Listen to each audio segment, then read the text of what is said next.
Hari Selasa akan menandai 6 tahun sejak ledakan mematikan di pelabuhan Beirut dan Presiden Lebanon mengatakan keadilan tidak bisa lagi ditunda. Presiden Joseph Aoun mendesak pihak kehakiman untuk segera mengeluarkan dakwaan yang telah lama ditunggu-tunggu terkait ledakan Agustus 2020 yang menewaskan lebih dari 220 orang dan melukai lebih dari 6.500 orang.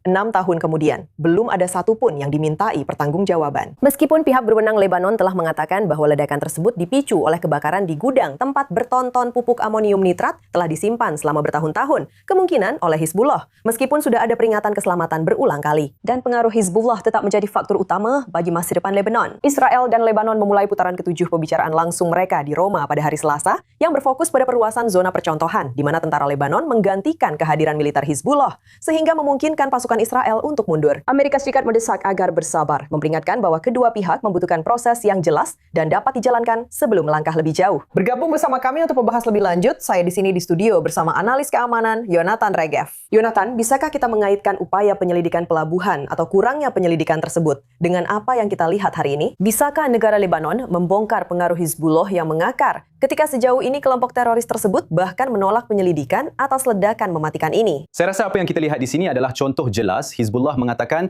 tidak berarti tidak. Oleh karena itu, 6 tahun kemudian, seperti yang Anda katakan, tidak ada penyelidikan atas apa yang terjadi di Beirut.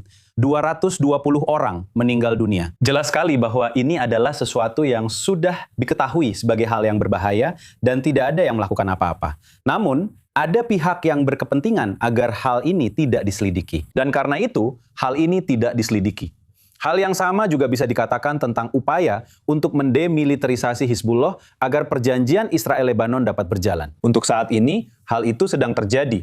Tetapi jika suatu saat Hizbullah merasa terancam, maka kita bisa berasumsi bahwa Hizbullah akan menolak. Dan seperti dalam kasus ini, tidak berarti tidak. Ketika berbicara tentang zona percontohan dan pembicaraan yang kami perkirakan akan berlangsung besok di Roma, apa yang telah diungkapkan oleh zona percontohan pertama tentang kemampuan tentara Lebanon untuk benar-benar membongkar Hizbullah? Zona percontohan pertama telah menunjukkan kepada kita bahwa tentara Lebanon bisa masuk dan mungkin menjaga perdamaian serta ketertiban di wilayah tertentu itu. Tetapi, apakah mereka bisa membongkar infrastruktur Hizbullah? Saya rasa sejak sekitar 2 minggu lalu, sejak tentara Lebanon masuk, sudah terjadi serangan drone bermuatan bahan peledak terhadap kenderaan Israel. Ada operasi besar-besaran oleh Israel untuk membongkar dan meledakkan infrastruktur Hizbullah. Jadi tentara memang bisa masuk. Tentara Lebanon mungkin bisa masuk dan menjaga ketertiban di wilayah-wilayah tersebut.